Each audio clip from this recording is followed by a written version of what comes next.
Et salut à tous les amis, c'est CryptoPartage, c'est un plaisir de vous retrouver pour cette vidéo d'analyse du 4 septembre 2021. On se retrouve aujourd'hui avec une map qui est très légèrement dans le rouge pour les cryptos principales, avec le BTC qui se stabilise tout juste au-dessus des 50 000. On verra sur les graphiques qu'on a eu notre première clôture daily au-dessus de 50 000, donc c'est quand même un point positif, même si pour le moment, vous le voyez, on n'a pas d'accélération haussière, on a du mal à passer réellement ce cap des 50 000. Du côté d'Ethereum, pareil, on bloque un petit peu sous les 4 000 $ pour le moment, mais bon, rien d'inquiétant. Du côté d'ADA, on est redescendu très légèrement sous les 3 $, XRP 1,26. On va s'intéresser aux cryptos qui sont en train de pump, avec notamment Axie qui est quasiment à 100 $, FTM 1,05 $. On a aussi le Litecoin qui semble être sur le pas de tir, vraiment. D'ailleurs, je vais l'analyser en deuxième partie de vidéo. Matic aussi, Polygon qui est à 1,62 $, et lui aussi la chart est très très belle. On en parlera sur la partie analyse technique, et en dernière partie de vidéo, on parlera du stock to flow pendant le crypto court. Un grand merci à toutes les personnes qui like les vidéos, c'est grâce à vous que la chaîne YouTube se développe aussi, et toutes les personnes aussi silencieuses qui me suivent au quotidien, merci beaucoup. N'hésitez pas à vous abonner à la chaîne YouTube pour les nouveaux et à me rejoindre sur les différents réseaux sociaux, donc Twitter, Instagram et le Discord. Un BTC qui clôture en daily au-dessus des 50 000 $, c'est ce qui s'est passé hier soir, et c'est quand même un petit fait à noter, puisque regardez, si on se met sur la chart du BTC, on n'a pas eu de clôture en daily au-dessus des 50 000 $ depuis la grosse bougie ici horrible, où on était passé de quasiment 57 000 $ pour venir chuter pile sous les 50K. Donc c'était le 11 mai 2021. Aujourd'hui on est en septembre, donc ça commençait à faire un bon petit moment qu'on attendrait un retour du BTC à ce prix là. Et si vous pensez qu'actuellement gagner de l'argent sur les crypto-monnaies c'est quelque chose de facile, que tout est en train de pump, dites-vous qu'on n'a peut-être encore rien vu. C'est ce que nous partage BitHarrington sur Twitter avec ce chart en mensuel, où vous voyez qu'à chaque fois qu'on a dépassé l'ATH après avoir consolidé en dessous en faisant un creux, et d'ailleurs ce creux aussi est en train de ressembler vachement à celui-ci qu'on a eu en 2013, et regardez ce qui s'était passé derrière quand on a dépassé l'ATH du BTC, hop, grosse explosion. Ça marche ici pareil, ça marche aussi ici, donc voilà. Est-ce que l'histoire va se répéter? On l'espère, mais si jamais c'est le cas, on n'est pas prêt du tout pour la deuxième partie de ce bull run. Vincent Gann qui met en avant l'open interest sur Ethereum et les contrats qui vont clôturer pour la fin du mois de septembre. C'est vrai que je vous partage souvent ceux sur le BTC, mais j'oublie aussi de le faire pour l'Ether, et vous voyez qu'on a un spike au niveau de 5000 $ de contrats call, donc de contrats d'achat, donc c'est énorme. Maintenant, est-ce que ça va réellement attirer le cours d'Ethereum jusqu'à la fin du mois, puisque là, toutes les personnes qui ont mis ce call-ci, si jamais Ethereum est assez loin de ce prix-là, elles vont racheter de l'Ethereum pour faire monter le prix et attirer Ethereum vers ce prix-là pour pouvoir gagner leur contrat. C'est une théorie qui est possible. Maintenant, ce qu'il ne faut pas oublier, c'est que le Max Pain est aussi à 2500 $. Donc est-ce qu'on va plutôt pencher du côté du Max Pain ou de cette énorme spike là de contrat à 5000 $? Ça, on aura la réponse vers la fin du mois de septembre. En tout cas, on a vraiment de quoi être extrêmement bullish sur Ethereum, et c'est pas cette news qui va nous faire dire le contraire, puisque pour la première fois, Ethereum devient une monnaie déflationniste. C'est officiel. Vous le savez, l'EIP 1559 a ajouté un burn de token Ethereum à chaque transaction. Sauf que, et ça d'ailleurs beaucoup de personnes l'ont oublié, on crée aussi de nouveaux Ethers à chaque transaction. Et alors jusqu'à hier, on créait plus d'Ethers que ce qu'on brûlait. Sauf que hier, du coup, ça s'est inversé pour la première fois. Vous le voyez ici, la courbe en rouge est passée au-dessus de la courbe en bleu. Donc là, c'est officiel, on brûle plus de tokens d'Ether que l'on en crée. Donc forcément, ça crée une monnaie déflationniste, et ça va créer un effet de rareté. Donc c'est que du bénéfice pour l'Ether. Allez, on va conclure cette première partie de vidéo avec deux petites news rapidement. La première, c'est Christine Lagarde, donc la patronne de la BCE, qui s'attaque encore aux crypto-monnaies et plus particulièrement aux stablecoins, en disant tout simplement que les stablecoins ne sont pas des monnaies mais bien des actifs financiers. Et la deuxième news, c'est le Salvador qui a officialisé que le Bitcoin était monnaie officielle là-bas, sauf que en fait sa population, pour 70% de ses habitants, en fait ils sont contre l'adoption du Bitcoin, tout simplement parce qu'en fait la plupart ne comprennent pas ce qu'est un Bitcoin, et c'est plutôt normal, hein. On n'est qu'au début de la phase d'adoption des crypto-monnaies, et vous prenez un pays comme ça et directement vous le faites passer aux crypto-monnaies, c'est clair et net qu'il y a beaucoup de personnes qui sont contre, et je pense que si on faisait la même chose en France ou dans d'autres pays, ça serait exactement la même chose, on aurait une majorité qui serait contre.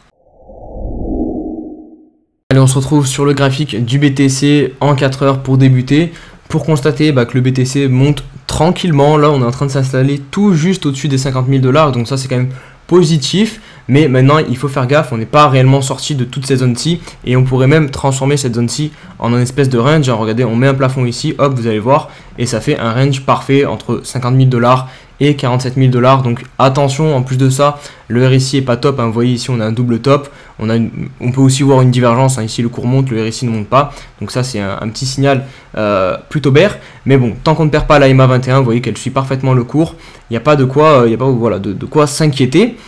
Sur le daily, pareil, on a le petit du coup élément positif de la clôture hier, 50 000 $, hop, c'est validé. Maintenant pareil, vous voyez, on fait un doji, donc ça c'est une bougie d'incertitude, donc pareil, attention. On marche sur des œufs, on n'est pas encore sorti d'affaires, on n'est pas rentré dans la partie supérieure ici de ce range, j'ai compris entre 50 000 $ et le top 60 000 $ à peu près. Donc voilà, on est toujours compris pour moi dans la borne basse, il faut rester vigilant. Pareil au niveau du RSI, on a cette oblique, voir ce qui va se passer au contact de celle-ci, peut-être qu'on va se faire repousser aussi. Donc voilà, pour le BTC, on n'est pas encore en mode vraiment to the moon. Et on va conclure la partie analyse technique par quelques altcoins comme ça en mode Et on va conclure la partie analyse technique avec quelques altcoins en mode rapide en débutant par l'Ether qui continue sa marche en avant. On est vraiment tout proche du top. Regardez ici, on doit être à combien à peu près? Ouais, on est à 10%, donc il reste vraiment plus grand chose. Je pense qu'on va y aller dans les jours qui suivent normalement, si Bitcoin ne fait pas de dinguerie. Litecoin, on est à mon avis sur le pas de tir, comme je vous ai dit en intro de vidéo. Vous voyez cette espèce de tas séance qui est vraiment magnifique. Hop, je vais vous la représenter. Et d'ailleurs cette pattern, on la retrouve sur pas mal d'alts que je vais vous montrer là. Donc ça peut être très intéressant si vous êtes positionné dessus. Là on a de quoi faire une belle hausse sur le LTC. RLC pareil, vous allez voir, c'est vraiment magnifique, hein, c'est d'une propreté. Hop, vous voyez la tasse qui est ici, la anse, et là ça demande plus qu'à exploser. Donc voilà, je vous le montre. Si jamais vous voulez les mettre en surveillance, ça c'est des cryptos, je pense que si voilà le BTC ne fait pas de dinguerie dans les jours qui suivent, pourront avoir un pump conséquent. Chiliz qui se réveille un petit peu, mais vous le voyez, on a cette oblique qui prend les deux derniers tops, on est venu buter pile dessus, comme quoi vraiment l'analyse technique des fois ça ne trompe pas, la mèche elle est vraiment chirurgicale. Donc pour le moment on a cette oblique à surveiller donc la cassure, si jamais ça casse on pourrait partir très fort sur Chiliz. Et on va terminer avec Matic, non on va se faire Avax juste après, mais Matic c'est pareil, Polygon, on a une énorme tasse séance ici. Vous voyez que j'ai marqué 50% ici, c'est les 50% de retracement de Fibonacci du dernier mouvement ici. Je vais vous le faire, hop, comme ça vous voyez mieux. Voilà, donc ça attention, c'est une zone dure à passer, mais si on la passe pareil, ça pourrait partir très fort. Et pour terminer, on va finir avec Avax qui m'a fait un joli plus à peu près, hop, si on prend du bas, si on prend la mèche d'hier, on a fait un 50% sur cette zone d'achat que j'avais identifiée comme support, hein. C'était pas compliqué, vous voyez, c'était la dernière grosse résistance qu'on avait connue aux alentours des 40 $.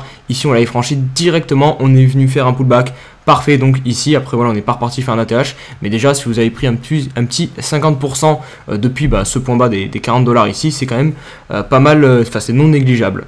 Voilà les amis, on passe tout de suite au crypto cours. Alors aujourd'hui, petit point rapide sur le modèle Stock to Flow du BTC. Alors c'est un modèle dont vous avez sûrement dû déjà entendre parler si vous êtes dans l'univers du Bitcoin.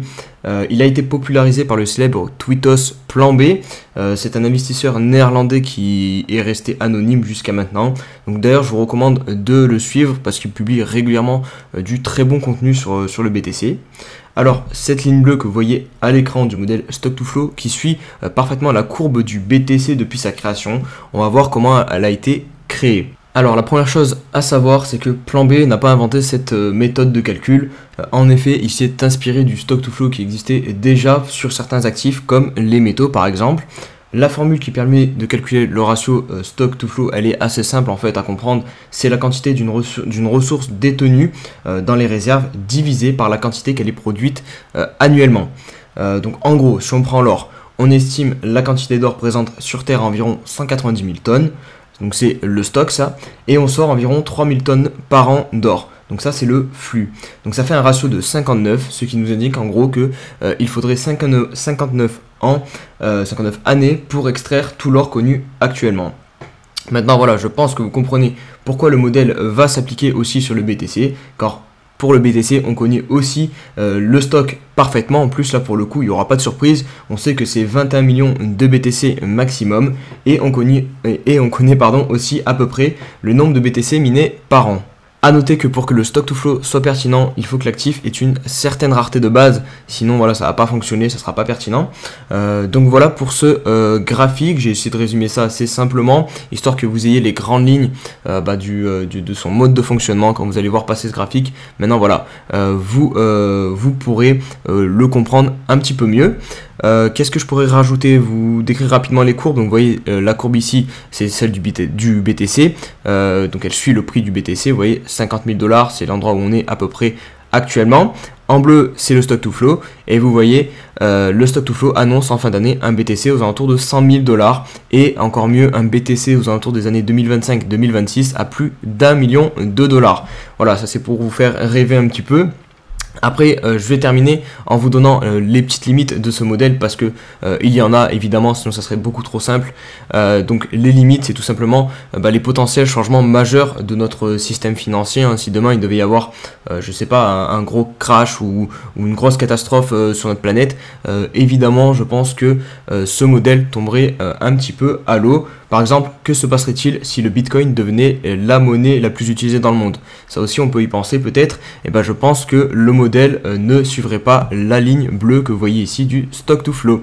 Voilà les amis pour cette vidéo, j'espère qu'elle vous a plu. Si c'est le cas, comme d'habitude, n'hésitez pas à mettre un petit pouce bleu, à dire en commentaire si vous avez des petites questions. Et puis on se dit à très vite pour une nouvelle vidéo. Allez, ciao ciao.